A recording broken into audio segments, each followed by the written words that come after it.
kita ketahui sel darah merah itu mengikat oksigen ya di seluruh tubuh kita. Jadi Bapak Ibu sekalian, kenapa kalau HB-nya rendah suka lemas ya? Karena oksigen untuk jaringan-jaringan tubuhnya juga berkurang.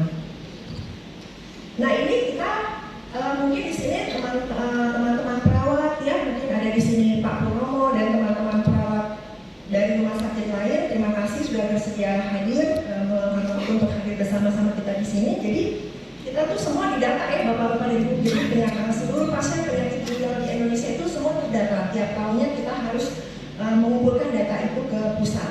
Ya. Jadi namanya IRR Indonesian Renal Registry yang terakhir itu tahun 2020. Ya. Jadi dia seharusnya setiap tahun ini diupdate ya. Jadi diketahui bahwa penyebab penyakit ginjal terbanyak di Indonesia adalah hipertensi. Ya, jadi hati-hati Bapak-bapak dan Ibu mungkin yang punya kerabat hipertensi, tekanan darah tinggi itu mulai hati-hati juga, jangan lupa jangan hanya periksa tensi aja ya, juga sesekali diperiksa ginjalnya. Ya. Jadi penyebab terbanyak di Indonesia adalah hipertensi atau tekanan darah tinggi itu sebanyak 35% ya, kemudian disusul oleh penyebab lainnya juga diabetes mellitus. Seperti kita ketahui di sini penderita penyakit gula ya atau diabetes mellitus juga makin meningkat. Nah itu salah satu komplikasinya adalah penyakit ginjal kronik. Jadi dia gula yang tinggi tidak terkontrol untuk jangka waktu yang lama, itu menyebabkan sel-sel di ginjal dan pembuluh darah itu rusak ya. Jadi akhirnya mengakibatkan kerusakan ginjal. Lalu disusul oleh penyebab-penyebab yang lain ya, misalnya ada radang ginjal atau glomerulonefritis. Juga jangan dilupakan nefropatik obstruksi atau batu. Ini mungkin nanti Dr. Cahyo, Dr. Vivi ya bisa menyampaikan pengalamannya. Banyak pasien yang ada batu tapi tidak ditindaklanjuti, tiba-tiba ginjalnya fungsinya udah menurun ya, sehingga ya udah terlambat gitu ya, batunya tidak ditata laksana dari awal. Juga ada sebagian kecil penyebabnya adalah asam urat. Ya, jadi juga bapak-bapak dan ibu kalau check up juga harus perhatikan nih asam uratnya bagaimana, tinggi atau rendah ya. Juga ada penyakit-penyakit yang lain ya, tapi yang terbanyak adalah yang saya sebutkan tadi.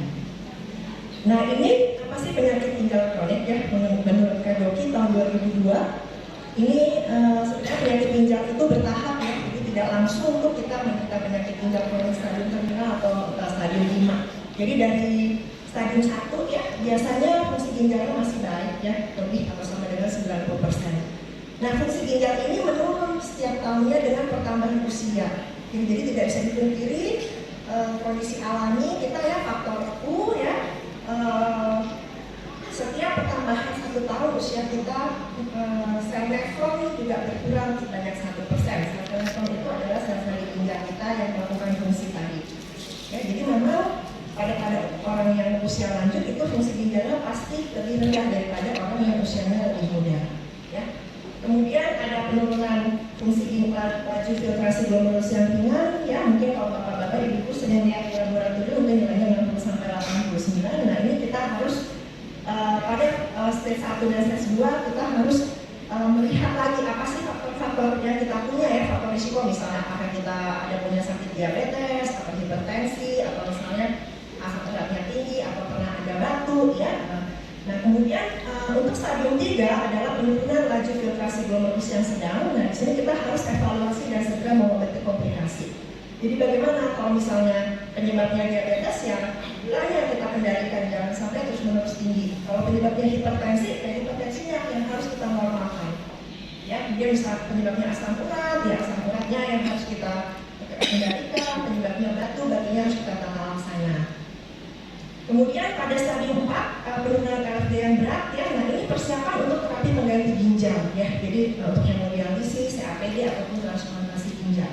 Nah sebenarnya pada pasien dengan penyakit ginjal kronik dengan stadium 4 di mana telah terjadi penurunan laju filtrasi glomerulus yang berat, itu sebenarnya sudah kita persiapkan untuk akses dialisisnya. Ya, jadi kadang-kadang kan pasien kalau udah tahun stadium 4 masih belum mau tuh untuk HD, jadi susah juga saya untuk memasukkan ke dokter ismol ya. Padahal yang baik adalah dimulai dari stadium 4 adalah pasien sudah kita persiapkan akses dialisisnya. Ya. Yang paling baik sih Simino ya atau Artefistula.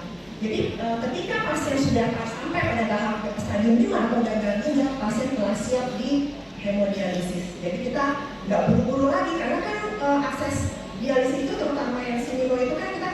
memakai ya, menunggu pembuluh darahnya baik dulu, lancar dulu ya. Jadi ya paling kita kasih minum dulu kalau misalnya darahnya sudah stadium 5 ya. Jadi sebaiknya pada kalau sudah diagnosis penyakit ginjal kronik stadium 4, sebaiknya kita mempersiapkan bersama-sama dokter dan pasien dan keluarga mempersiapkan untuk akses dialisisnya, yaitu kasih minum. Ya, ini.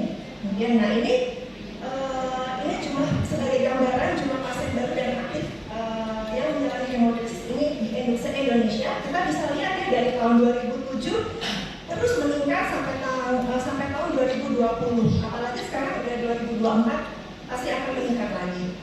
Ya ini mungkin juga karena alhamdulillah sekarang untuk tindakan hemodialisis sudah dibiayai oleh BPJS ya. Jadi mungkin banyak pasien yang tertolong dengan adanya BPJS ini dan pasien-pasien jadi bisa mendapatkan pelayanan HDI ya. Bisa kita lihat pasien yang baru sekitar 61 sekian dan pasien yang aktif mencapai 130.000 sekian.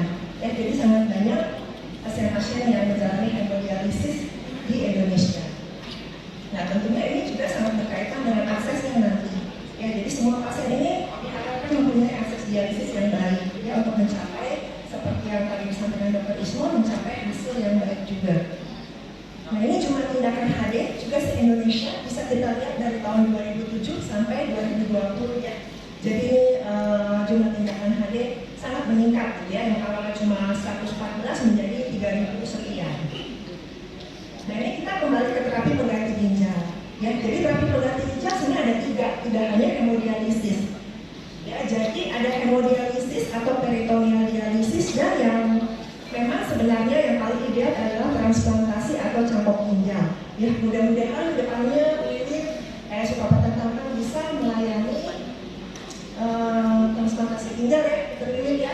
Kita berkolaborasi juga dengan Dr. Ismo dan Dr. Cahyo ya, dan itu perlu tim yang kuat dan khusus ya. Dr. Ismo melibatkan juga nanti ada tim medis dari departemen lainnya ya. Jadi untuk hemodialisis ada peritoneal dialisis dan cangkok ginjal. Jadi pasien bisa aja misalnya, oh saya dan ini modalitas ini atau terapi pengganti ginjal ini biasanya kita tawarkan ke pasien dulu nih ya. Kita tawarkan ke pasien misalnya sudah diketahui penyakit ginjal stadium akhir yang membutuhkan terapi pengganti ginjal, ya kita tawarkan mau hemodialisis, mau peritoneal dialisis ataupun transplantasi ginjal. Ya kalau yang dalam waktu singkat kan mungkin hemodialisis yang bisa segera dilakukan. Kalau peritoneal dialisis biasanya kita konsultasi dulu ke dokter Cahyo dan dokter Fini ya, untuk mempersiapkan pemasangan kateter tengkol dan butuh waktu ya. Kemudian untuk transplantasi ginjal juga diharapkan pasien juga mencari donornya, utamakan dari kerabat sendiri, dan ada beberapa syarat-syarat, misalnya donornya juga harus sehat ya. Kemudian ada yang dicari yang paling sesuai supaya tidak terjadi penolakan dari yang menerima ginjal donor. Ya, nah saya akan membahas nanti lebih kepada hemodialisis karena nanti peritoneal dialisis disampaikan oleh Dr. Cahyo. Pasien bisa aja pindah, misalnya saya udah HD beberapa lama, terus mau pindah ke CAPD bisa. Ya, misalnya dari HD, bahkan saya udah ada donor mau transplantasi ginjal atau ginjal bisa. Jadi ketiga ini bisa dilakukan misalnya pasien mau berpindah modalitas bisa. Di sini ada beberapa pasien kita, misalnya Bu Eka ya, tadinya hemodialisis ya Bu Eka ya. Tapi aksesnya ini susah banget ya, Dr. Ismo ya. Waktu kita bersama-sama pembuluh darah yang berjalan susah banget. Akhirnya kita konsultasi ke Dr. Cahyo untuk peritoneal dialisis. Dan alhamdulillah sekarang Bu Eka sudah peritoneal dialisis, sudah lancar alhamdulillah. Dan ada juga beberapa pasien yang memang tidak bisa melakukan hemodialisis, misalnya jantungnya lemah, sehingga setiap dilakukan hemodialisis siapa tensinya ya, atau pasiennya sesak seperti itu ya. Jadi ada beberapa kasus yang memang kita anjurkan untuk peritoneal dialisis selain kita kembalikan pilihan pada pasien itu sendiri.